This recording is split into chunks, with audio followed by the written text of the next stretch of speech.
you know, how do you expect anyone to say, I'll be your donor?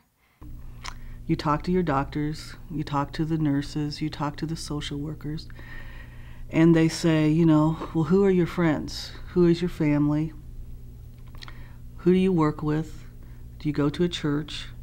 You start talking to anybody and everybody that you can think of. They said most people have 100 or 200 people that they have contact with. So they said, I would suggest that you start talking to those 100 or 200 people. You have to tell your story. You have to be willing to tell your story. Your friends want to know your story. They want to know what's going on with you. And you may not know it, but they may be sitting there thinking, gee, I wish there was something I could do. I was sharing my story with people, or that others were sharing my story with others. I felt it was really important because everyone needs to be aware of what their bodies are telling them. When I was first told by her mother that, you know, she was going to need a kidney, I knew right away I would test.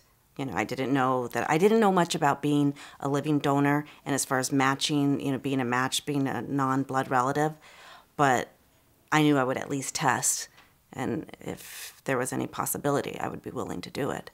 Talking to my mother about being a donor, you know, just more letting her know that I would do that, you know, and that there was no pressure from her, and that I was a willing volunteer to go through the process. You know, what should we do? You know, is there any way else we can help?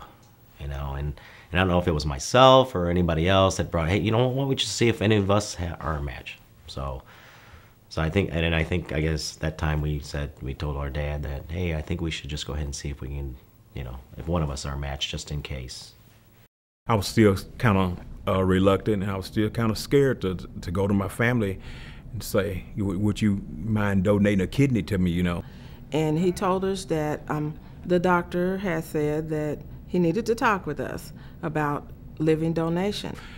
I asked the question just like the doctor was asked the question. The doctor want to know, will you give me a kidney? We had no idea.